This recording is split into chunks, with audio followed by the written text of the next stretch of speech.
that filled me full of fright. I dreamt that I was with the devil below. One. Hi, and welcome back to At the Devil's Ball, where we try to talk about genre horror in a positive and constructive manner.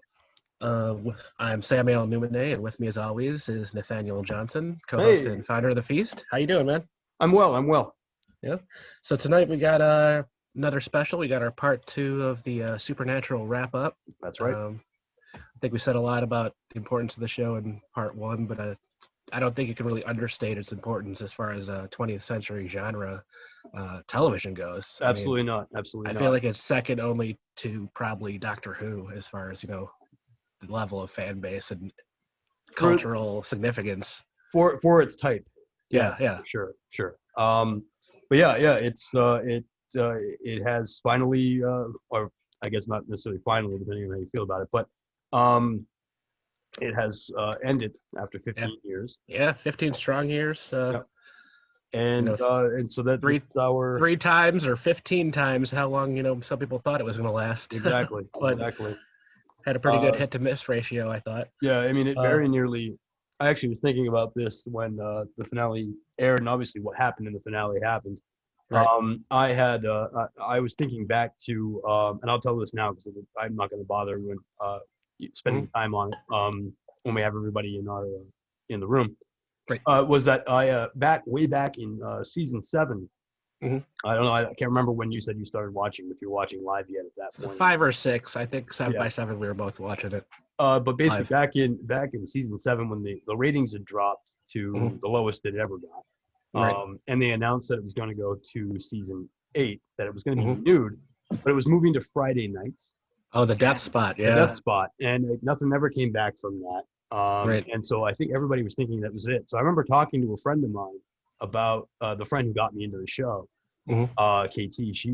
And we were talking about how the show, how we saw the show ending, because we thought it was coming. We thought the show was going to end next year, and then of course it shocked everybody. The ratings jumped up significantly, and it moved back to become the lead-in, I think, to Arrow. Which and 2007, 2008 was when they were really starting. I know we mentioned this quickly in the last episode, but when they were really starting to watch like streaming and DVR numbers more than they were previous, rather than just the live numbers. Yeah. And people were starting, especially with genre stuff, to watch the fandom for how popular it is as well. Yeah. I think that might have saved it after that, one renewal. But go on. The fans came back to it too. The new showrunner took over, and he actually improved the series. But at that point, we had talked about it, and I had actually predicted they would beat my ending of Supernatural was beat the big bad in the penultimate episode, and the last episode would be a generic hunt, and they would die, and that was like my ending. So I'm watching this finale and being like, holy shit, I didn't think, and I thought it would never happen that way because I thought it would be too, too against the show style to be like, and so I'm watching this finale and being like, holy shit, I was at least half right. Because my thought process was always going to be, it was going to be a ghost, and they would a haunting, and they would save the family and still beat the ghost, but they would both get like mortally wounded and then be like, this is how we go out, because this is how hunters go out. And I was like, there's no way that'll ever happen. And then this episode happened, and I'm like, oh, okay, cool. So, yeah. And obviously we'll get to that. Right. So this is ostensibly about season 15 as a whole, but I have the feeling we're only going to really talk about the last 3 or 4 episodes. I think to a degree, yes. Yeah. The rest of the season, I think, will get brought up. If anything, I'm going to bring it up. Right. Again, we're 1/3 of the people on this call, so there's only so much that we can steer the conversation, or much that I want to be honest. I'd rather hear as much from everybody as we can. Absolutely. So as far as let's do a little bit of I don't want to do vital stats because we all know the vital stats of Supernatural. And we did them last time. Yeah. But I mean, this season started with Back into the Future on October 10th, 2019. Most series, including this one, take a short break in the middle of the season, but obviously COVID made this be a very long middle of the season break. Yes. They left with Destiny's Child on March 23rd, 2020. Came back with Came back with Last Holiday on October 8th, 2020, Mm-hmm. and then aired the plotline finale November 12th, Mm-hmm. and the finale for The Boys, let's say, on November 19th. Right. Is there any other specific bits and bots you wanted to get to about this last season as far as vital stats? I mean, I feel like that's all we No, need. that more or less covers it. I mean, they pretty much brought back pretty much everybody at some point, so there's Right. plenty of that. But yeah, I guess that pretty much sets us up. Yep. But yeah, so this is part 2 of our supernatural send-off. I'm both big fans of the show. Right. And let's bring on our guest. Carry on our wayward son. Come on, funny do story. a line. Do a line. There'll be peace when you are done. Whatever. Oh. But the next, but actually, funny story. The previous episode went up on YouTube, and after we aired it, and it got hit for a Copyright. But it didn't get taken down. It was just if the episode, if At the Devil's Balls YouTube channel should ever get monetized, it looks like any ad revenue would just go to Kansas. You know, that's fine. They earned it. I'm like, yeah, that's fine. They earned that 10 cents. I saw the warning and I was like, oh shit, we're gonna get taken down. And it was like, no, actually, it's just you just can't profit off of it. I'm like, okay, cool. Yeah, that's fair. We're not even monetized anyway, so it doesn't even matter. But it was the cover of Kansas, so I feel like the people who covered it might get a little cut too. Hopefully, wasn't it? It wasn't the actual. It was Kansas. Oh, okay. Yeah, it was Kansas' version last week. This week's the other one. Yep. My bad. Spoiler. But yeah, and I've actually with that, we'll roll the little new intro theme song for this episode, and then we'll be back with our guests. Yep. See you kids on the other side.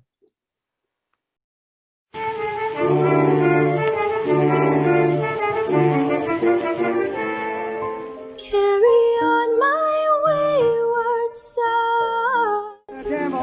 There'll be peace when you are done. Lay your weary head to rest. Don't you cry no more. All right, and we're back with our panel for the final season of Supernatural.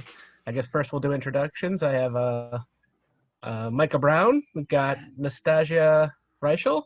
Did I do it right? Reichel. It's close. Reichel. And then we've got a very, very special crossover. The host of the other podcast I do, Sinful Sarah's Horror Menagerie. She is the mistress of the menagerie herself, Sarah Sin. So she's joining us as well. She's an old fan of the show. And my better half, Jen, is here. Much better half. Yes. Yeah. Low bar. So our discussion is going to be about, I guess, greaterly the season 14, but I feel like there's going to be a lot of focus on the last 3 episodes. But I think I want to start off asking Micah, because he did the not insubstantial task of watching 4.5 seasons over the last 2 weeks to get caught up, which, man, there's marathons and then there's marathons. That's a level of dedication that I don't think anybody should have. But yeah, okay. No. I was saying I watched 6 episodes and I felt like I did a lot, and you obviously blew me out of the water there. So what were your thoughts getting caught up? Do you have anything you want to start off with, or? What surprised me, honestly, is I expected to get kind of burned out on the show at a certain point. Like, I'm watching more than 80 episodes in a very short period of time. Yeah. And I was sure that I was just gonna like crash and burn at some point and be like, oh my God, why am I doing this?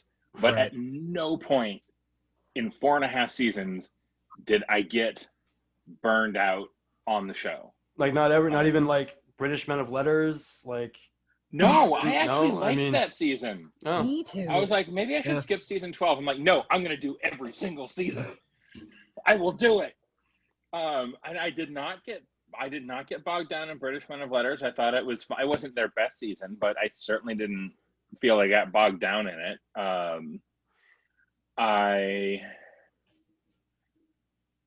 I think the closest I got to getting burnout was Lucifer. Is that he just kept showing up. And they couldn't figure out what to do with him after a certain point either. Like, I know. I just wanted him, like, I liked him as anybody but, and now I can't remember the actor's name. Mark Pellegrino. Mark Pellegrino. I liked him as anybody but him. Like, and he did a great job. He was great in that part. Right. But you get burned out on it after a while. Yeah, he just seemed he seemed much more fun and much more evil when he was inhabiting other people. Right. The rock star, Castiel. Mm-hmm. It was just, he looked like he was having fun. Yeah. Right. And had a plan. And when he was in Mark Pellegrino, he just seemed like the Joker. Right. There's very little character progression for him. Right. He just kind of he was always the same thing, which even you could say he's a Celestial and it takes a lot longer for them to change, but he had more opportunity than almost anybody in the universe to make some changes, however small, and he never seemed to make any. Well, I mean, go ahead. Oh, I was gonna say he did, but it was as Castiel when he had the whole reunited. He reunited with Chuck, and they had that whole arc of him like kind of dealing with his daddy issues. But again, that wasn't something that Pellegrino was given an opportunity to do. That was Misha Collins doing that. Right. So yeah. And I kind of felt his arc in, I made up with Dad, then Dad left again, and now I'm all pissy. Right. Pretty much. Really? I didn't quite buy into that one. But I didn't hate it either. Like, so what were the high points? That was probably the low point. What are there any high points that you wanted to touch on? I think Rowena is a constant high point for me. She's just delightful. I absolutely adore Rowena, and we were talking last time about favorite characters, and she really kind of shined over the last 4.5 seasons. She was always a bright spot whenever she showed up. It was always wonderful. Yeah, easily the best character added, probably post season 5. Yeah, absolutely. I like her better than Crowley. I had a little bit. Well, I don't know about that, but that's bold. Yeah. I know. I had a little bit of burnout watching the first few episodes of this season where I thought they were just stuck in the same place too long. But watching her just hit on Catch. Was it Catch? Catch, yep. Yeah, was more than made up for it. I just like their whole thing, like, oh, are they going to – do we need to leave now? Is it going to get R-rated? That was kind of fun. Yeah, I would say I would say that the beginning of this season doesn't have the strongest opening. The ghost, the whole ghosts thing was not. I feel like initially the end of season 14, the finale of season 14, is probably one of the absolute best finales, the final moments of the show's entire run, which was the idea of Chuck coming back and having that wonderful turning on a dime, becoming a villain. Right. Snapping his fingers, day turns into night, monsters come out of the grave. And then they kind of say, well, by that we mean, like, instead of going down a memory lane of fighting all the different ghosts and monsters we put away over the years, it's like we're going to have some half-assed infestation storyline. That kind of scans with the finale / opening of a lot of seasons because they build up to a certain point, and then let's be honest, budget reasons can't let you go past that point, so you have to pull back.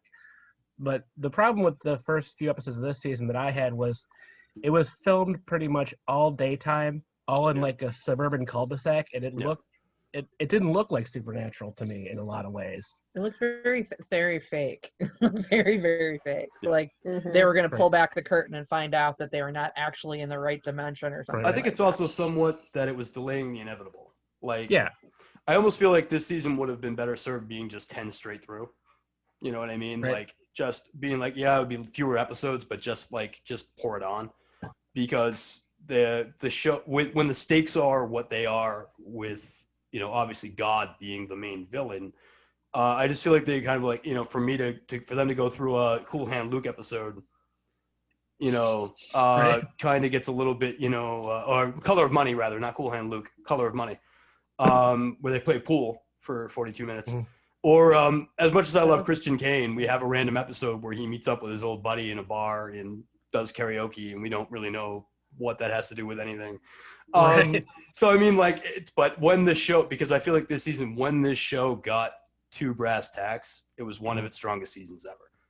Like, Chuck was such a compelling villain, and such a hateable villain in a way that I think no other villain had ever come close to. And the villain that all of us were kind of, thinking was getting more villainous as the show went on, and they finally, figured it out. That's we didn't talk about it last time, but I remember when I watched season 11, a lot of season 11 episodes again with the Darkness, when they introduced Chuck, he's such a prick. Yeah. Even then, and he's on their side, and he's like even when he was Carver Edlund. Yeah. Yeah, I mean, when we find out that he's not a prophet, that he's God, it's like my first reaction is like, oh, so you're a dick because you're writing all this stuff that they have to go through. But let's who else has some thoughts on season 15? Sarah, do you want to jump in? Since you weren't even in the last part, so we should definitely hear what you have to say. Absolutely. About season 15? Yeah. About any of it or all of it. About season 15 or all of it. Yeah. I love the show. I was telling Nathaniel actually how I got into the show was that my mother, I think during season 2, was like, hey, there's a show I'm watching, and her and I usually don't mesh on TV shows. And she's like, but there's 2 really hot guys in it. And I'm like, all right, let's watch it.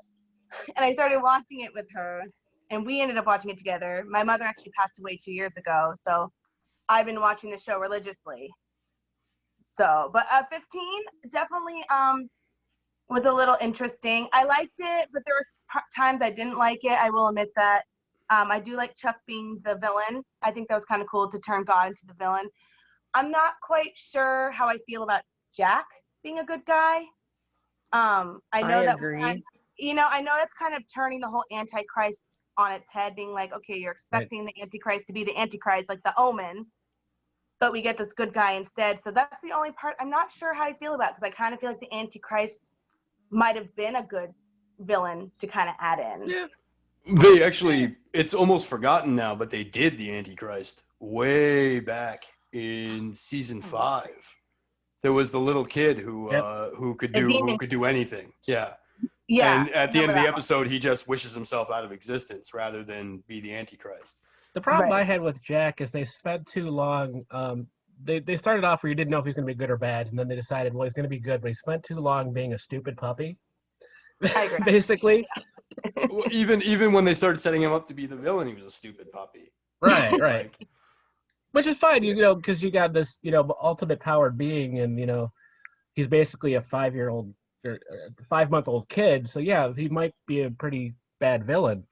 But even when he started to turn good, he was kind of going through this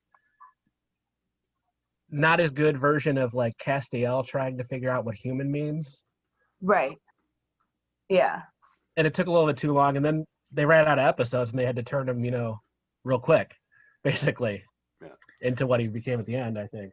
Yeah, and I have problems with who he ended up being at the end of all of this. Like, I get that he's not supposed to be like the benevolent God who answers all your questions and like sits there and listens to you whining about your prayers or whatever. Right. But what kind of God like comes back and like brings back all the monsters? Yeah. And brings back all the demons and angels and everything, and like all of the problems, all the struggles and all of the problems. He's like, yeah, I can do anything now, but this is what I'm doing. Right. But at the same time, we don't establish whether or if he did reset all the other universes or bring back all the people who made it to this universe from, like, say, Armageddon world, Apocalypse world. Right. The implication seems where is to Cass? Be the implication. Okay. Well, we know he's okay. Yeah, they established that. Ish. He could have just dropped by the empty, be like, "Hey, I got a couple questions real quick, and then I'm going to bounce." What do you think about that? I think a lot of that comes down to, again, we talk about how this show has always struggled with budget because it's a TV show. It can't be 800. It can't be the Avengers in the last act. I mean, they can rip off plot points from. Oh, absolutely. Avengers, but they can't be the Avengers. Chuck's a hack, so of course he ripped off his idea. That's true. But So on top of the budget constraints and just the making of television, we had COVID-19 in the middle of all this, which made them have to, push things back, decide who was necessary to have there for the last couple episodes, who wasn't. Right. Even when you push something back by 6 months, availability changes for almost everybody. Yeah. Which I think is why, like, Eileen didn't show up in the last episode, although she might have been supposed to be the person on the porch. I think that's the implication. Yeah. But, would have been nice to see her. Would have been nice to see Charlie, that if her and her girlfriend had survived. We know that they did because Donna is mentioned, and Donna went poof. So I think that. But Donna wasn't from Apocalypse World, so we don't know. Right. We still don't know about the Apocalypse World people. I think the implication is Jack put everything back the way it was before Chuck fucked with it. Yeah, I feel like he just reset it back like 5 days or something. Yeah, at least to start. Right. But I mean, again, we're talking about supposedly God, that he could have fixed a lot of things very, very quickly. Right. And then even if he didn't fix, he could have fixed after. Later. Yeah. It's sort of a problem with God in general in narrative. So Jen, what are your overall thoughts about season 15? It took too long to get to where it was going. When it finally got there, it rocked for a little while. It was there was a couple episodes where it was pretty cool. I don't think that the absolute last episode was absolutely necessary, and I think that it was more for the writers and the crew than one last lap. Yeah, than it was to actually wrap up anything in the narrative. Mm-hmm. There's a point where you have to stop. Like, yes, every story ends badly because it all ends in death. Okay, that's just like the situation that happens when you're mortal. But they should have just left them riding into the sunset. Yeah, I agree. The stuff where he's put on he's made into like a human coat rack. That's some season 2 or 3 business. Right. That shows like no character growth or anything like that. Like, yes, are they going to have a really weepy scene when one of them dies? Absolutely, yes, absolutely. That's just who they are. They're very emo. And in the defense, Sam did finally learn, and Dean did finally learn, like, okay, we're not going to go back and try to undo this because it never works out. But it felt, and I mentioned this to you after we watched it the first time, it felt a little bit like the last chapter of the Dark Tower series, where they're like, you should really stop here, but if you want to, and I know you're going to, let's read on. I thought the same thing when I was watching it. I was like, oh, this is almost literally like the end of the Dark Tower, where King actually ends the book saying you can stop here. Right. The show has been influenced by Stephen King as much as anything else has, or anything else has been influenced the show, but never actually directly that I can remember references any of his works. This was like a thematic thing with it, I thought. And I really I want to mention though that while they're showing the Sammy montage, that he has a son, he names him Dean, that's great. The only time they show his presumable, spawn bearer is like way in the background, all faded out, because women don't matter, only men matter. I'm like, oh, that's not nice. I want to try to give them credit and think that was a scheduling problem with getting Eileen, the actress who plays There's Eileen, really no excuse with that, because the whole wall of family photos that are basically just the Winchesters, any one of us could Photoshop Eileen's face in one of those in 20 minutes. Right. So isn't their contract most likely that, hey, we get to use your face anytime we feel like it for this show once you sign up? So, Naz, I feel like you're a resident super fan. What did you think of this season? Season 15 was a roller coaster. There were some episodes that I absolutely love, like the whole Barons trilogy of episodes with The Rupture, The Trap, and Despair. Those were fantastic. Those were probably in you can't really make a top 10 episodes with Supernatural when there's 327 of them, but I'd say probably in the top 20.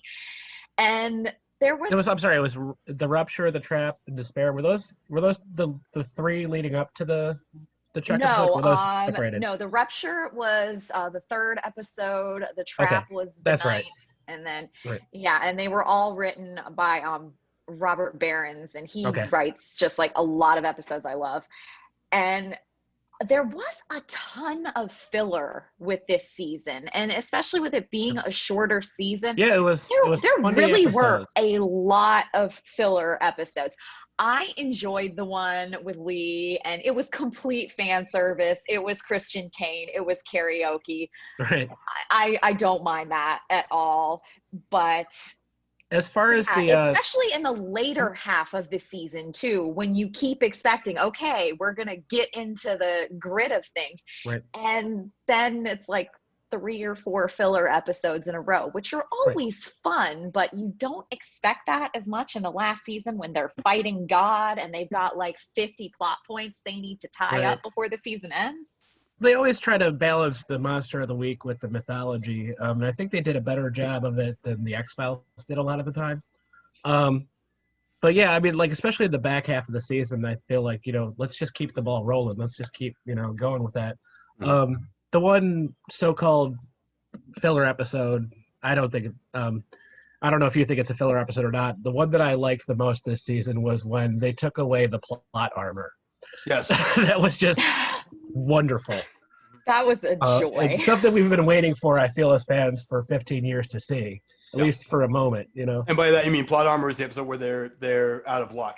Yeah, their luck runs Dean out. starts having a stomach ache. Yes. Too much pie and stuff like that. Chuck makes them human, basically. Yes. Yeah. They no longer get for the first time ever. And who doesn't love Garth? Come on. Oh yeah. And that episode's that I would argue that episode's not filler, but no. we'll get to that. But well, it's not entirely part of the main thrust of the thing. It's just kind of a side. It's foreshadowing. Yeah. It's a lot of foreshadowing in that episode as to where they're going with the finale. But yeah. I didn't mind the filler episodes. Mm-hmm. It was very reminiscent of what got me to fall in love with the show to begin with, which was that first season. There wasn't a lot of lore sort of episodes in the first season. It was all like, what do? We're helping people, we're hunting things, and that's what they were doing. And it was really kind of comforting to me to have them be back in that space for a little while. Like, this is what we do. Even though the world's going to hell, this is what we do. Right. And so I thoroughly enjoyed the hell out of the season 15. And there wasn't a single episode that I didn't like. Right. One of the things I think they stopped doing in the later seasons was even the Monster of the Week episodes had to have certain scenes or certain dialogue fragments that would play into the big bad of the season, or them trying to figure out how to defeat the big bad of the season. And not, even if they're taking a case, like there'd be a couple scenes where they call Castiel or something, and he's like, oh yeah, I'm in the Library of Alexandria looking for a spell that's going to make my foot into a garbage can so we can throw Chuck into it. Right.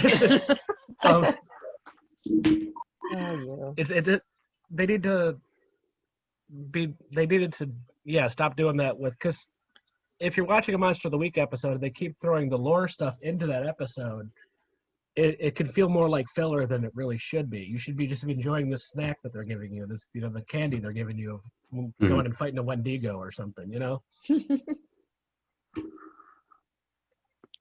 Yeah. So how do we feel about the end of Chuck in general? I think that always they were going to be writing themselves out of had been written to a corner from the word go on how to beat him. But how did people feel about his defeat in the end?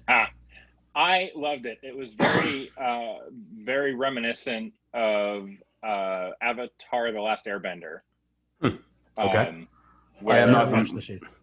Oh, good Lord, you should. But at the end, and not spoilers for 2 shows. At the end of Avatar, the way that Aang beats the Fire Lord because he's a pacifist and he really doesn't want to fight. Right. Is he depowers him.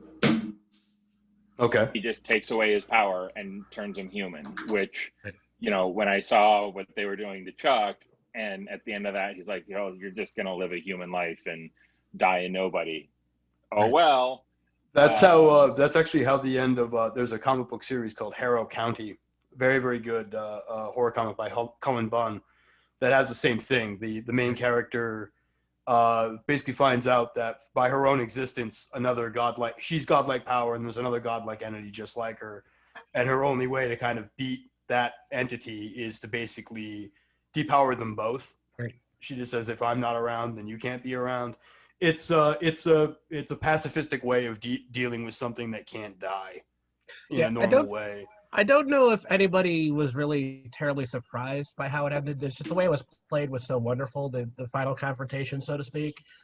Because they established far prior to this that you can't kill God, right? Or else the universe stops. They said that. Chuck said that. You can't trust Chuck. Yeah, but when Chuck was dying from Amara, true. You are true. It's true. I mean, it's really the only logical way to stop God is to do that in this way. Somebody has to take his place.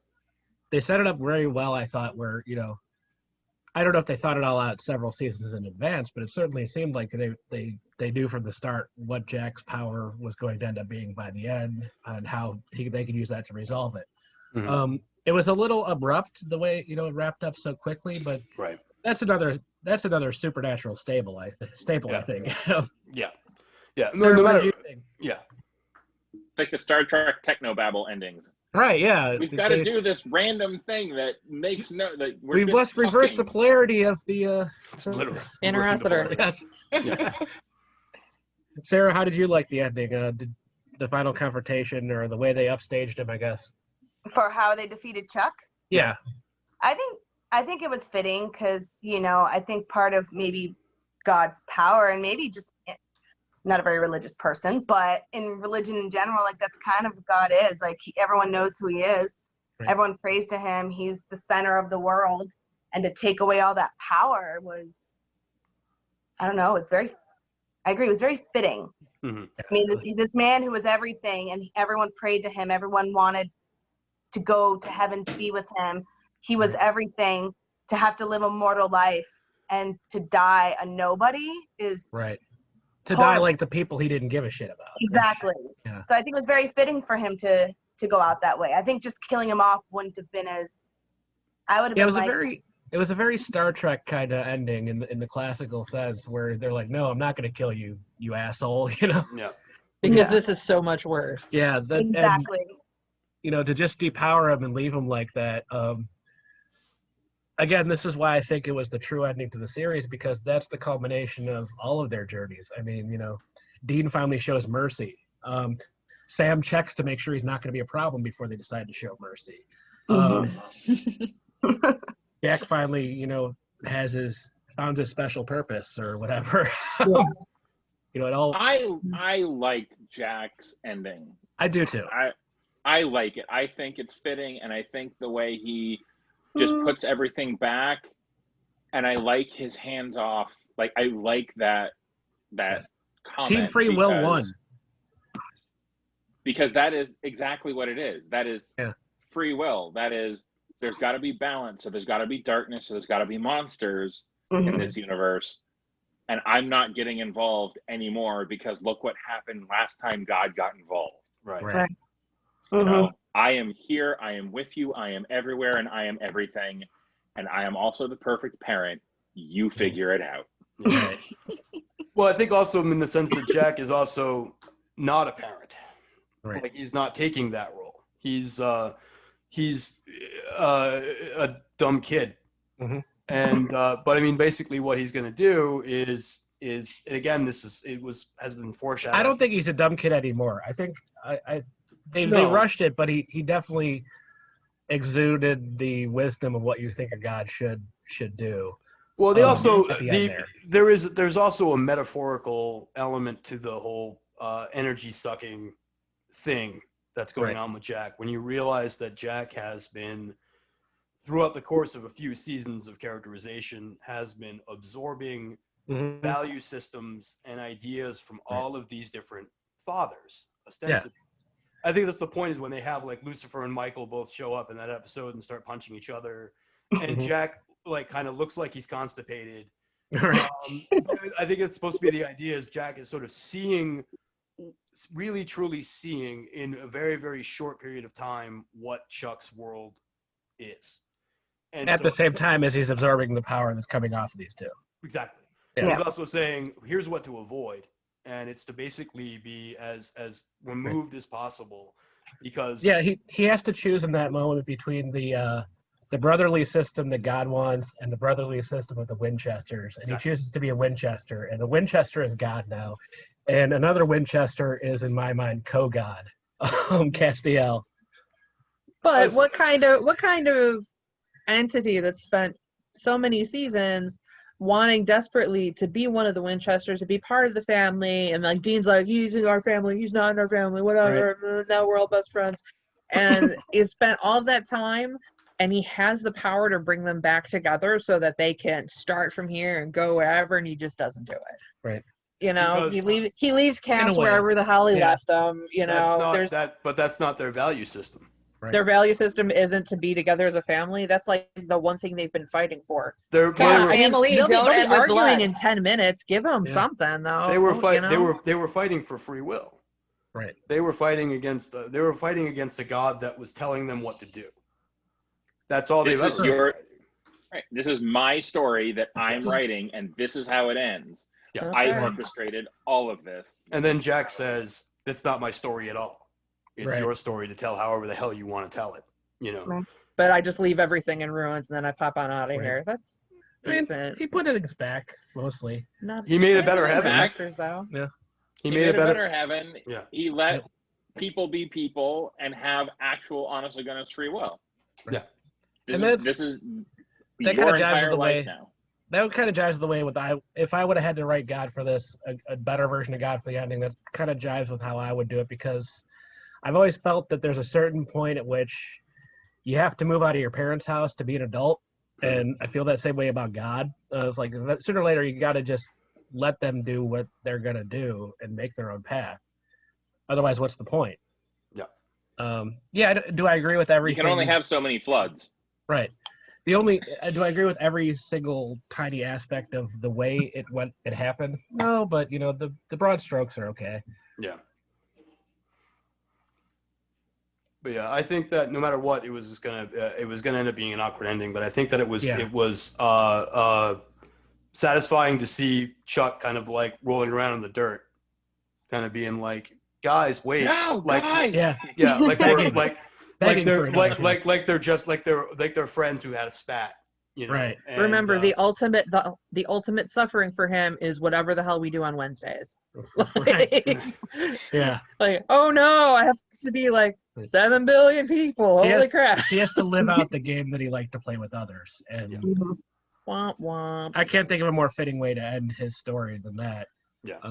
But here's the thing. He doesn't have to die a nobody if he doesn't want to. He's a popular author. Just kind of go write more books. He could. But I think that was always the idea, is he had no good ideas. Yeah. He I mean, and I've seen this argument happen online with people when the season began. I saw people talking about how they didn't like the Chuck angle because they thought it meant all the previous 14 seasons didn't mean anything. Because everything means something. Everything means something. But it was the idea, they were like, if Chuck was controlling everything, and I was like, well, they established that he doesn't. Right. He just sets them up. And if he controlled everything, there wouldn't be a story, because, we wouldn't have had the Michael versus Lucifer thing pan out the way it did over the course of the series. They would have killed each other eons ago. Yeah. Sam and Dean would have killed each other, 10 seasons back or whatever. Well, at least as soon as he wanted them to. Right. Yeah. It was something I actually remember a friend of mine asking after season 14 ended with that wonderful finale. And she was like, I wonder how they're going to wait. She's like, how are they going to even have another season? Couldn't God just kill them? And I'm like, he could, I'm sure. But that's not what he wants. And we haven't. He wants the Sam and Dean show. Yeah. And so I was like, the idea, and again, there's such a brilliance to the character of Chuck from the word go, about talking about authorship, the writers of the show themselves, the fans of the show, even from the way back in season 4 when they introduced him, just to kind of poke fun at about the meta element around Supernatural. To bring that forward and say the actual villain is the friggin' writers who keep putting them through hell, and the fans who won't let them rest, I think is a really, really brilliant concept. That's why I love the very last episode, by the way.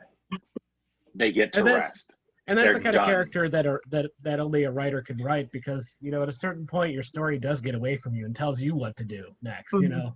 If you do it right. Yeah.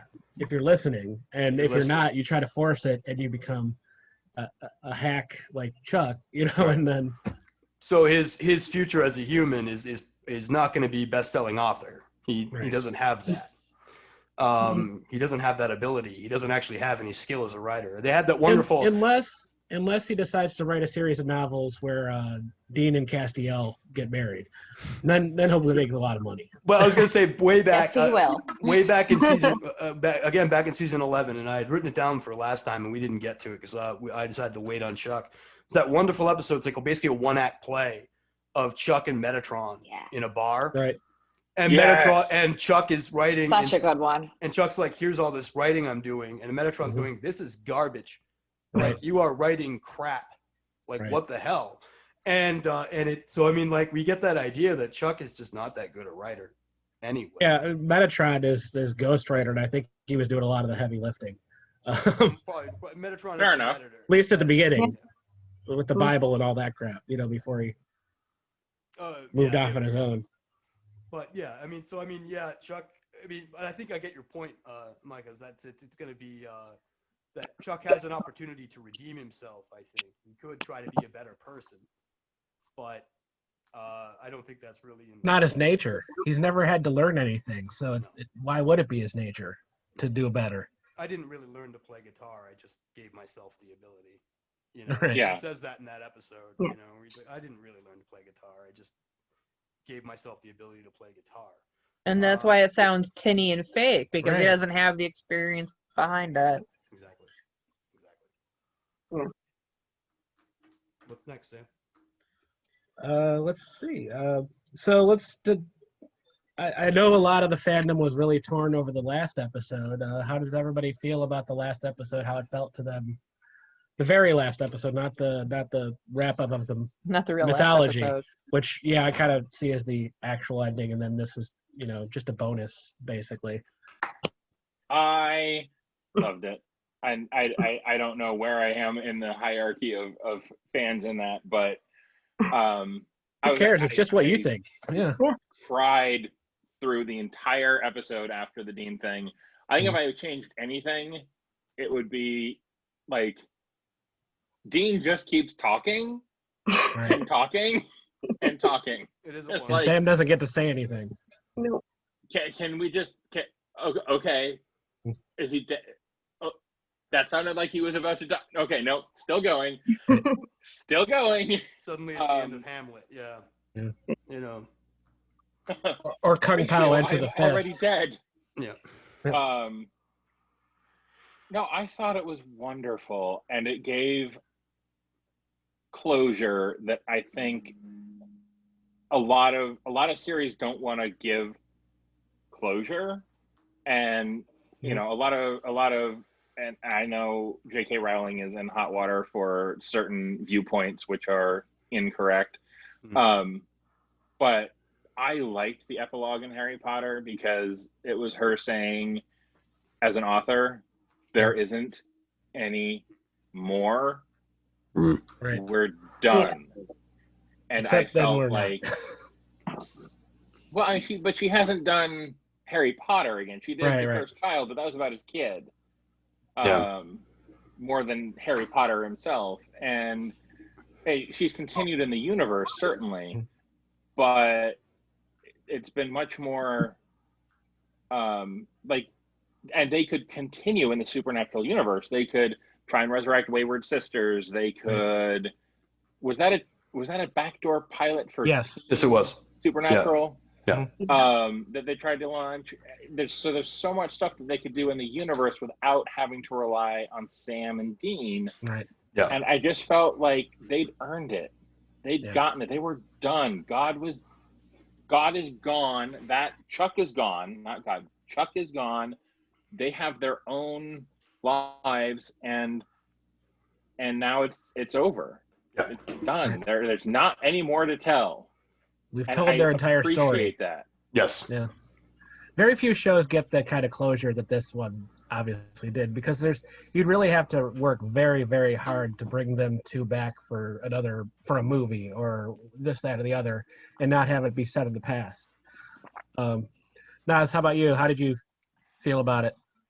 There are 327 episodes of Supernatural, and I feel like 326 of them were better than the finale, and that includes Bloodlines and Bugs. Oof. I hated it. I absolutely hated it, and I am a person that even Bugs and Bloodlines, I found things to enjoy, but my biggest complaint, and we all know that I'm very much on Team Destiel, but it's not even about that. It's about how it feels like we undid 15 years of character development with Dean in this episode. In a lot of ways, because he regressed basically back to his season 1 behavior. In the beginning of the episode, it felt like they've taken Dean back to all he's interested in is beer car pie. Right. And this is and it just felt like there were so many things that were left unsaid and unexplored that could have at least been fixed in dialogue. Like, I know COVID screwed a lot of things, but taking the Castiel example, when you look at the way Dean has behaved in the past when Castiel has died, the multiple times that it has happened, the fact that we never got a prayer, we never got a moment of introspection or just any kind of response to the ending of episode 18. Right. Even anybody, really, pondering how much they miss Jack and Cass, other than showing the table at that one point where everybody initialed their names. I would agree. I think it didn't necessarily track as much with their character arcs over the last season or two, to have this episode be what it is. Other than the decision not to try to undo it. I disagree with the character arc part of Dean, simply because they have been fighting demons and hell and heaven for 15 years, and suddenly there's free will, there's a break, and Dean can be like, I like pie, holy shit, let's go eat some pie, this is the best thing ever, there's nothing really on the wire right now, I'm gonna go have some fucking pie. And that's true, they go to that town before they realize there's a case. Right. Yeah. And he just takes a moment to just be Dean. And yeah, we see the job application on the desk at the end. And I've lost, like, when I was 7 years old, one of my best friends died of leukemia. My sister died when I was 12 of cancer. A childhood friend committed suicide when I was 18. And so I've had this death is not something that's like, well, we're going to let you wrap up your story and then we're going to kill you. It just shows up. And I thought that the way they did that with Dean was very appropriate in terms of showing how death just happens, and that they don't have someone who's protecting them by writing their story anymore. It's their own. It's their life now. And Dean made, they made the choice to go in there. And I thought it was fitting kind of full circle that the series ends with one brother gone, like the series was supposed to end in season 5. Right. Only this is much more hopeful because Dean is in heaven, as opposed to where the series was going to end with Sam in hell forever. And it made sense to me that Dean would be the one that dies and Sam would be the one that survives, because Dean says it when he's dying. He says that Sam is the stronger of the two of them. And I feel like Dean would have ignored everything that he just told Sam and gone to find a way to bring him back. Right. I love him. I love them both to death, but they're a little codependent on each other. Yeah. Oh, a lot. A little. Yeah. A lot. I mean, even when, when Sammy finally dies, his first thing in heaven is not like, oh, I miss my wife. I miss my kid, my kid's still back on Earth. My wife may be up here, maybe not. No, let's go find my brother. He has never moved on from that at all. Well, we don't really. We don't know if that was Sam's first stop or not. Sam. It's heavily implied. Yeah, I guess. But yeah, I mean, But like Dean shows up at the house first, hangs out with Bobby, then goes on the bridge. That Sam could have ended up where he ended up and made his way to the bridge, knowing his brother was there. And then that kind of goes to like my main sticking point with the finale is that I don't mind that they killed Dean. Micah, like you put very, very well, life just stops one day for a lot of people, a lot of times. My problem is that the way it was done, it was in such a TV fashion, such a unrealistic way, where it lost the impact. I mean, he died pretty. He just had a thing in his back that didn't bleed. He had time to say everything he ever needed to say for an hour. For like 6.5 hours. But that is TV. That sounds like Chuck wrote it. That sounds like Chuck wrote it to me. I think if I had, a lot of times we talk about what we would do differently if we had the chance. I would have just had that fight and Sam turned around and Dean's just crumpled on the ground in a pool of blood. And having to deal with that, I think, would have been a lot harder than, You'd have to ignore two wives in the flashback instead of just one. Right. It just felt like it felt like fan fiction to me, the way it played out, the actual way it was written out, which kind of left a bad taste in my mouth because it just, we killed the author already. Why is there still an author? That makes it seem like just regular. They are the author. But, okay, before I get into this, Sarah, what do you think? And then I'll drop knowledge on everybody. All right, but Sarah, or at least attempt to. Yeah, I'm kind of torn. I've already told Nathaniel this. I'm very torn because I feel like it was, on the one hand, it was very predictable. Dean was supposed to be the one who dies. Sam's the one who's supposed to live and live happily ever after. I kind of would have liked to see it flip, where Sam's the one who died and gives the speech that says, Dean, like, don't bring me back. You deserve a happily ever after too. Like, you go on and find that, I forgot her name, the yoga girl, go marry her, make her fall in love with you all over again and be with her and live happily ever after. And then Dean's the one who actually gets the wife and the child and that life. I mean, I understand why they did it because it was set up that Dean was always going to be the one who dies, but I kind of would have liked to see it flipped. Like, why did Dean have to be the one? Why doesn't Dean deserve a happily ever after? Why is it Sam that always is the one who's supposed to get the happily ever after? I think they both deserved it. So that's where I am. I would have liked to see it flipped. Just, it was too predictable for me. Okay. In a way. In season 5, that's how it did end. Right. And that was going to be the series finale, is Sam was in hell and Dean had the family. Right. So Dean did get that. Dean had the happy ending. And then they're like, well, the show's doing well. Let's keep doing it.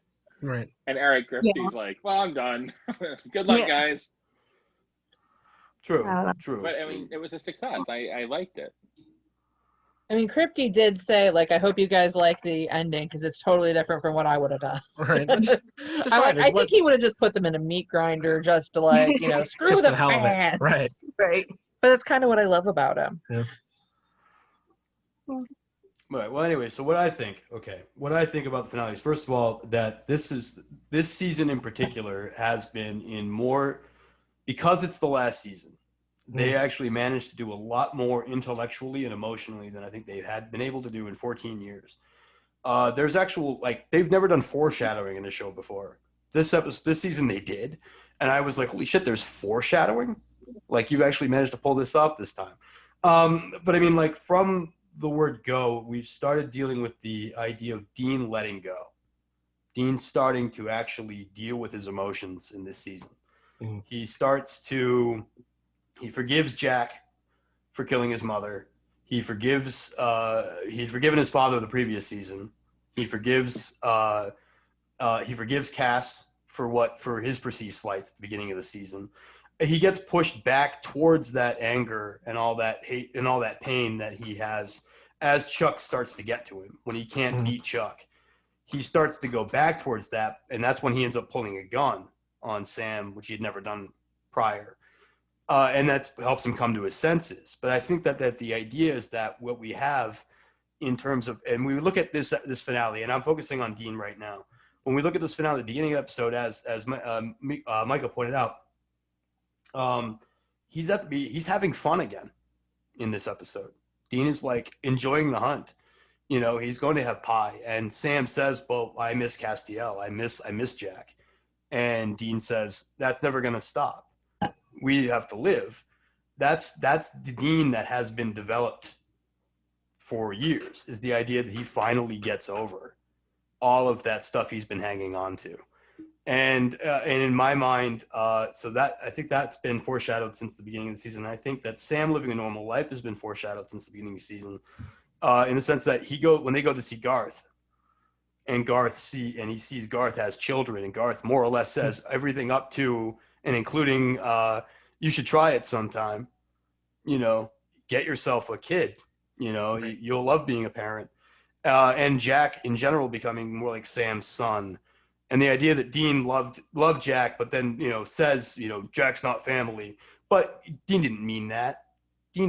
Jack was Dean's son too, but Dean didn't know how to do that. But I mean, I feel like there's been foreshadowing since the beginning that there is a character arc happening that was going to ultimately end in, and in fact, there was a conversation a few episodes back, or about mid-season or so, where Dean talks about, when we beat God, we'll go drink mojitos on a beach.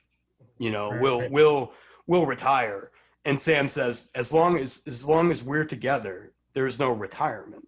You know, this is our life, and that's fine, and I'm happy with that. But I think the idea is that ultimately they knew from the beginning, at least of this season, where they were going to go. And I think that they were setting all of that up for an entire character arc of ultimately this ends in Dean dying the way he always wanted to die, on a hunt, as a hunter, and Sam getting to go on to become a father and husband. In terms of of dismissing other characters, I mean, like, I think if you brought Cass back for another episode, you would have undermined his death scene, which Misha Collins gave a career best performance with that death scene. Yeah. And I think, but they couldn't choose just one. You know, if they wanted his death scene to stick, the landing, they should have just not even mentioned him in the finale. They should have not said he had been rescued. Have him be in the empty like was supposed to be, or do something.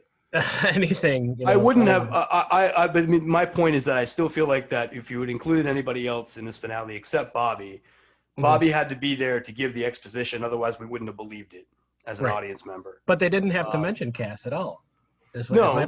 No. What you write, what you don't write is as equally, you know, important as what you do write. And since we're writing, you know, you're not necessarily bound by, well, this has to happen. We have to write this. I mean, I think Cass was mentioned. That's the problem with the finale for me, is, like I said, it just felt like it had an author when it really shouldn't feel like it had an author. I mean, I might agree with bringing up Cass brings up that idea, but I think the idea was that this is the ending that Dean and Sam choose. It's also, by the way, the exact opposite of what Chuck wanted. That Chuck wanted them to kill each other. That's his favorite ending. This is the ending that they choose, which is Dean giving, instead of Dean killing Sam or Sam killing Dean, it's Dean giving Sam permission to live. It's go live your life. But I think that I think that's what's really powerful. In fact, Micah actually wrote a really, really great piece. Did you write that today or yesterday? When was that? Wrote it today. This morning. A really great piece about. I'm definitely going to read it right after this. I didn't want it to color my opinions in any way. But look forward to reading it. But it was a great piece about the idea of them finding peace, about Dean and Sam ultimately coming to a place where they can actually find peace. For Dean, it was in death. In Sam, it's in life. And it's a great piece. I highly recommend reading it. Not necessarily. Sam spent, according to the montage, Sam spent like every waking minute of his life thinking about Dean. Even when he looks at his kid, he's thinking about Dean. He's sitting in the car, he's crying a lot with a really bad dye job. Like, he doesn't move on from that point. He had Jamie Lee Curtis's wig from Halloween 2. Right? Part of him is constantly living that life that's not there anymore. And yes, he has these other things going on, but he hasn't moved on. I don't think he finds peace. And nobody ever really does move on. It's just not balanced very well with, showing that he's moved on, but, it's always going to be a part of him. Yes. Just showing a house and showing a kid isn't enough to really get that across very well. I would have cut that entire montage and just went from him dying, heaven, then Sammy shows up, X amount of years later, and, he goes, well, how long you been waiting? Not long. And he's like, how long you been waiting? 25 years, Yeah. And I could have, are there things that I think that could be changed in this finale? Absolutely. I do think that, but I have trouble thinking of a better, more fitting ending to this series than other than the ending. Yeah. I have a trouble feeling of a different ending better than just the ending of the previous episode. And they even had a closing out montage that really emotionally impacted me more than the death scenes in the next episode. Did. I'm with you on that. In a more real way. Obviously I cried like a baby, watching the episode, but then after I'm done, I'm like, you son of a bitch. I totally said that. Yeah, I totally resented crying in the last episode. Because it's just like, because it was felt angry so crying. ham-handed. I'm like, Meh. Damn it! It felt like we're gonna make you cry now because you love these characters. We know you love these characters, and we can. And so they did, and which is fine. But I can't stop. I can't get past the fact that it just felt so Hollywood, so written, the way he died, and I don't know. The just Sam's montage didn't bother me because I think they might have focused a little too heavily on his, thinking about Dean. Mm-hmm. Yeah. But my sister was an artist. I have her art. I look at that sometimes and feel sad. I think. But based on the way that they shot the montage, they made it seem. I'm not trying to say anything about that. I'm just saying, like, the way that they shot the montage seemed much more Dean focused than it would have, like, if he stopped and looked at the pictures every now and again. There's a way that you can pull that together to show that this is a stopping place, but I moved on. But I didn't personally really feel like he did. Like, I thought it focused more on his kid because he was always with his kid. It was, and his kid's name was Dean. Yeah, but understandable. I get that. I would have done that. See, I think the whole montage made Sam seem so isolated because the entire support system of and again, part of that is COVID. True, but they could have done it with dialogue. They could have, if they would, because I just think a whole montage like that is just lazy writing, and they could have had Sam. Yeah, they could have had Sam on the phone with Jody and reminiscing about Dean. They could have had, there's not a person in the world who has a dead, beloved family member or friend who doesn't have conversations with him. He could have, been like, it's Dean's birthday. He's pouring one out for his brother and talking to him. I would have liked to have seen Sam call Charlie and try to get support from her. Her be like, yeah, remember when my girlfriend died and you just kind of left? Click. Even that, just establishing that Sam isn't just this hermit who is married to blurry, faceless woman and has a child. We've spent 15 years building up a community for them. and then they were all gone. And that's part of the reason I don't think Jack put everything back right, because where the hell is everyone? Where's their Well, that was, I mean, unit? if you want to talk about something that I think this episode that actually really bothered me with this episode, it was Sam turning out the lights of the bunker, and I'm like, like 1,000 hunters that could probably put this place to use. They had to have the cheers shot in there. Oh, sorry, the bar's closed. Last call, turn out the lights. Right. But I was like, a ton of hunters who could probably use these resources. And motorcade. And why didn't he stay and just be like the lore guy? He really loved that. Yeah, he was stuff. really good at it. Yeah. I mean, he should have been the Bobby. He should have been the new Bobby. I fully support. And he may Sam. have been, for all we know. I fully support. For a while, he may have, but yeah, I fully support the idea of Sam retiring without Dean, because it reminded me of. In fact, this entire finale reminded me a lot of the movie The Deer Hunter. If you've ever seen The Deer Hunter, you should. It's a wonderful film, but it reminded me very much. It'll mess you up though. Yeah, but it very much had that same sense of melancholy but it was the idea of, there's a line in that where Robert De Niro says to his best friend, who's like his brother, Christopher Walken, and he says, if they go hunting together, the deer hunter of the title, and he says, without you, I'd hunt alone. And Walken says, well, no, you could find another hunting partner. He's like, no, without you, I hunt alone. Right. There is no hunter. There is no other you. But they even set him up. They even set him up to be like, the leader of all the hunters over the last few seasons. Agreed. They did that, and that is something that they should have paid off that they did not. I do agree with you on that, absolutely. And like I said, I mean, at the very least, leaving the key under the door, right? And making a phone call and saying, like, there's this really wonderful hunter's resource that now belongs to you, Jody. Or turn Mary Poppins back on to at least keep the place up, Yeah. Right? Well, she leaves. She left. Right. But I was gonna say, but I mean, you could have had that moment of, like, instead of him just like walking out of the bunker and turning out the lights, it could have been him handing the keys to Jody or Charlie or any other character. They didn't have to have a line of dialogue. Right. In fact, it could have just been some guy. According to COVID-19, we would have a guy in flannel. We would have accepted it was a hunter. Right. That he could have just been like, "You are now. This is yours. Like, this is now Hunter Central. Right. Like, you can use this." But I mean, and literally like a guy in flannel, and we would just accept it's a hunter. Anybody. Yeah, anybody. But with the idea of him, turning out the lights and locking the door, I'm like, well, that's irresponsible, Sam. Like, I know you're grieving, but you.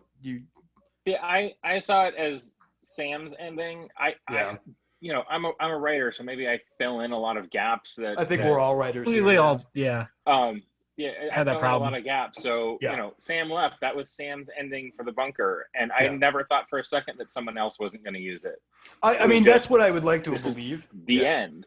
Okay, so for Sam. Since we're talking about filling in the gaps, does anybody have?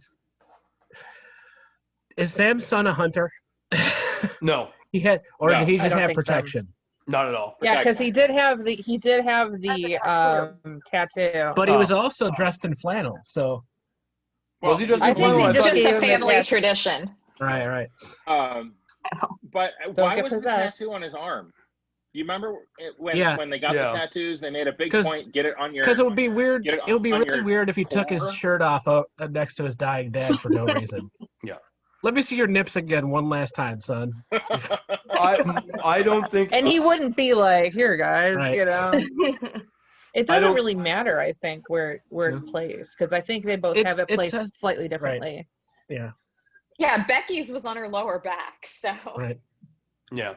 Yeah, but it's on the core, and the reason they made the big deal about it, if I'm remembering correctly, is that you can't chop off, you can chop off an arm, and if a demon chops off your arm, and then it's gone, Becky's gone. Yeah. Right. Well, I think you've got other problems at that point, too. Yeah. But and he may have just gotten it so that he could have one matching his dad, as opposed to, him being told that he has to have this to not be done. Right, I mean, it could be more of an in memoriam sort of thing. That kid did not read Hunter to me. No. They took the moment to show them hitting the books. Right. In a way of I'm helping with your homework. I think Sam was like, I'm not going to be like John. Right. I think my kid is going to, I would bet that the kid was made fully aware of everything. Yeah, I think he knows. Why would he have the tattoo if he didn't know? Yeah. Well, I mean, although he was in the wrong spot. As Jen just said, though, I mean, it could have just been, this is the family tattoo. I don't.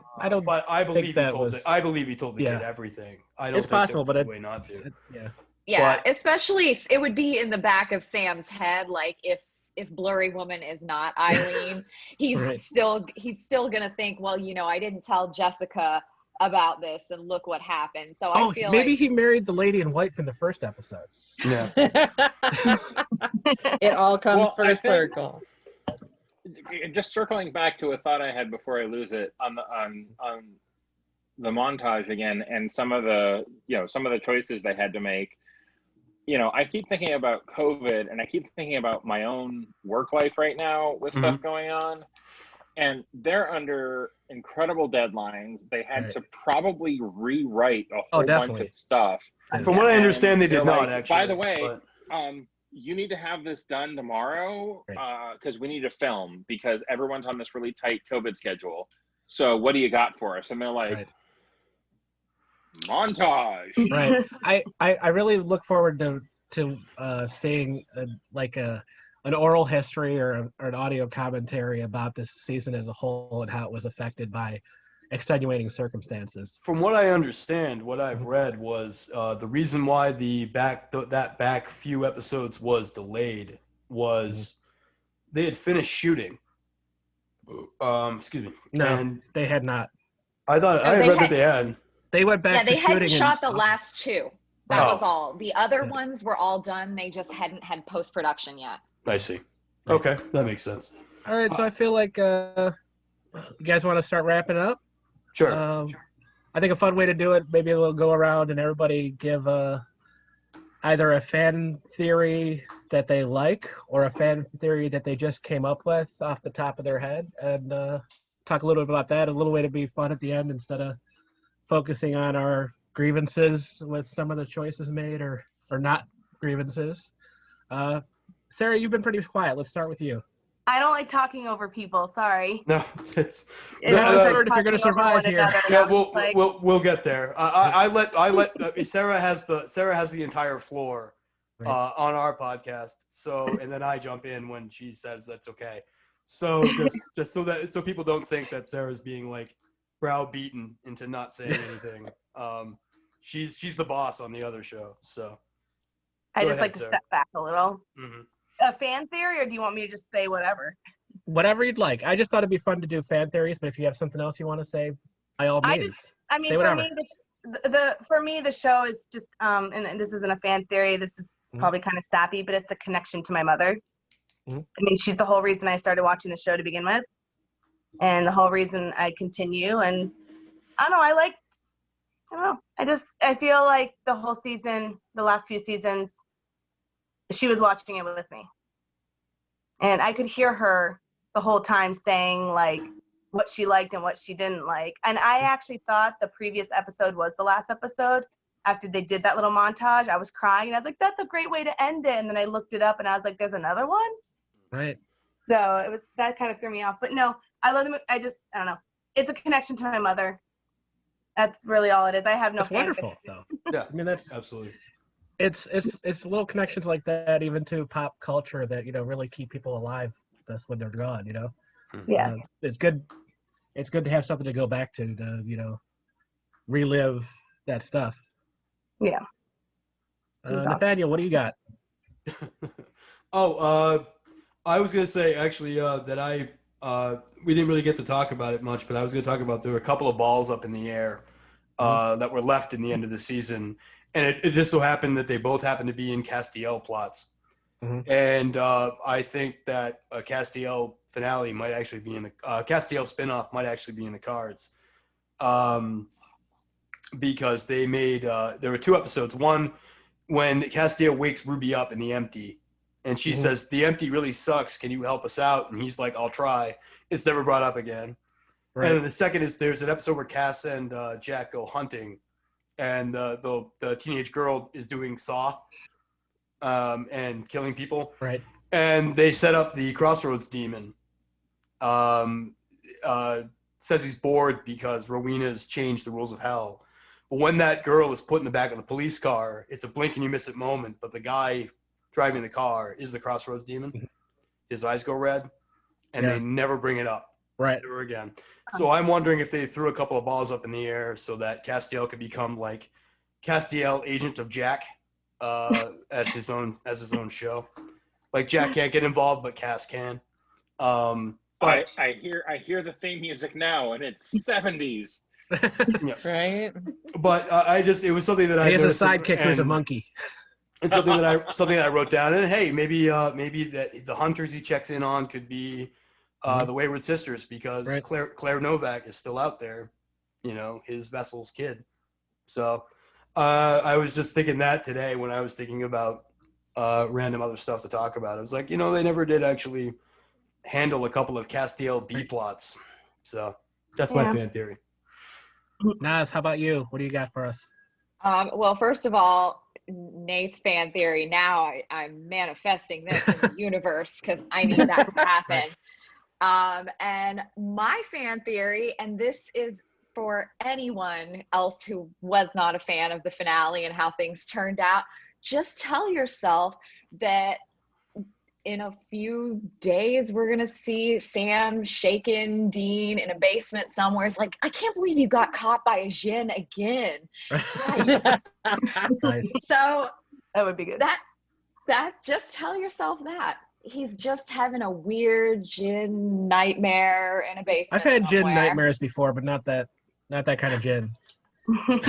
Haven't we all? Dean's just gonna find Castiel in the shower. It's gonna be like, what have you been dreaming about? Like Dallas. But I don't know if anybody else gets that reference. But, absolutely. I do. Okay. Yes. Old. My It's an old school one. Oh yeah. We're all old here. I was gonna say, yeah. Final thoughts or fan theories or something you'd like to see in the future? I will follow Misha Collins wherever he may go. Right. I would, it'd be great to see Castiel, but if he can't if they can't write it well, don't bother. Let me just live with that in history. But the series was there for me when I needed it. It was, something that a lot of people took very seriously and internalized a lot of it. And I think that that's just so wonderful that you don't get, it's hard to get that kind of series, certainly in TV. I mean, we have to rely on streaming services now to get anything near this. Right. But I haven't seen anything come close. So good times. Micah? Ooh. It is incredibly rare that I end up with a television series that I feel ends well and that I don't want to change. And I really don't want to change anything about Supernatural. If there's anything I would like to see continued in the universe, I think I'd want to see, Wayward Sisters happen more than anything else, because I really like those characters. Right. Yeah. I need more Donna in my life, to be honest. So much more Donna. Donna was a wonderful character. Oh, Donna was fantastic, and they need to somehow save Dark Kaya. Oh yeah. What was her name? They kind of dropped the ball. They need to somehow convince her not to They need to find a way to save her. So you've got two of them running around, because that would just be freaking awesome. But in terms of fan theories, I don't know. I think the happiest theory I have is, Dean and Cass have a little cabin up in heaven together. All right, that'd be good. There we go. I'll take that. I'm just glad that they've got eternity together. I'm just glad that Dean got his victory lap in the Impala, and that to me that was the finale. That to me that was everything. So as far as finales go, series that I've loved over the years, it's not the number one spot. It's certainly not the number millionth spot. No. It was good. Yeah, it wasn't. Oh, did someone just bad talk Lost? Well, seeing as I never watched Lost, and I'm happy there's going to be a fight. I've heard about the ending. Yeah, Lost it's awful. It's not. It's oh my it's God. not a Dexter. It's less a Dexter and more a Deep Space Nine, in my opinion, where the ending came together rather well and was emotional and filling. So yeah, overall, I'm happy with the series as a whole. But as far as fan theories, I have two, and one Nas is gonna hate. Destiel cannot work because there's a power imbalance. We have a celestial being and a human being. You could never be on fair footing in that situation, I don't think, unless he does the Superman 2 thing. And otherwise, I don't know if it would work. But haven't we seen? There's the Nephilim. Right. Yeah, the Nephilim. Well, I just mean as far as yeah, but it killed her. Yes, they can fuck. I'm not saying they can't fuck. I just don't feel like it's going to be a fair relationship. When has Supernatural been about healthy relationships? This is true, but he's supposed to have learned his lesson by now. Cass is just an indestructible bottom, though. Right. That's my thumb in the eye theory. My better theory is that the show has finally answered the Ship of Theseus problem. The original Impala was in heaven. That card has died so many times. I feel like that's the car in heaven, not Dean's idea of the car. I feel like that's the original car that is in heaven with them. And what they have on Earth is just the one that's been replaced over and over again until it's the original Impala. Time has no meaning. Though it could be the Impala from the end. Well, because they got crushed. That thing got so destroyed. What was it? Like season 5 or something, where they had to. No, it was the season 1 finale with the truck. Yeah. There's that. It's more Bondo than Impala. Right. So I feel like we finally decided. If you replace the mop and you replace the handle, do you still have the same mop? Well, according to season 5's finale, it was. Dean lovingly put it back together, including the army man burned into the ashtray, but he didn't put it back together out of the all original parts. I feel like it's hard to die. It doesn't have it now. That's my theory. I'm sticking with it. All right. Going to my grave with it. So the current baby is the baby of baby. Yes, because it even had the original Kansas plates up in heaven. So. Yep. That was a nice callback. I will give it that. That was awesome. I did like that it was Ohio for a long time because something from Ohio to be proud of. Not really from Ohio, but okay. We'll take anything. Right. We're desperate at this point. So I guess that about wraps us up. Anybody else got anything? Oh, I did want to mention. I'm still salty that we never got a body swap episode. Yes. Naz, you were looking up some of the Supernatural fandom's charity work. I did want to mention real quick the was it Always Keep Fighting and Mika's Random Acts charities.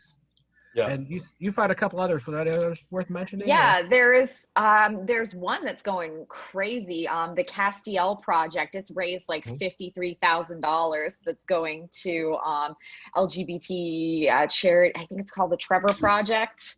Nice, and there's one called the Dean Winchester Project that is going towards mental health resources that's raised like $12,000 or something. So it's pretty awesome. That's great. Fandom's always been good for that, and I hope it continues to be. What's the point in having family if you can't help out family? Sure. Exactly. Sure. Mm-hmm. So if there's nothing else, I'd say let's time to wrap it up. Nathaniel, you want to do our outro? Yeah, sure. As usual, thank you very much for listening, for watching on YouTube or on our site. Check us out on Twitter at devils_AT. I'd like to thank Anastasia Reichel, Micah Brown, Sarah, Sinful Sarah. She's the host of Sinful Sarah's Horror Menagerie. You can find that on wherever podcasts are found. I'm also on it, but I'm second banana. And of course, Jen and her much worse half. Yes. My co-host and my brother, Sammaeal Newman. Sammy! Sammy! And if either one of us is getting impaled on a nail, it ain't gonna be me. So, well, I'm the clumsy one, so yes, yeah, it would definitely be me. And if I die, you bring me back. Damn right. But again, also thank you to Supernatural and everyone who's made Supernatural.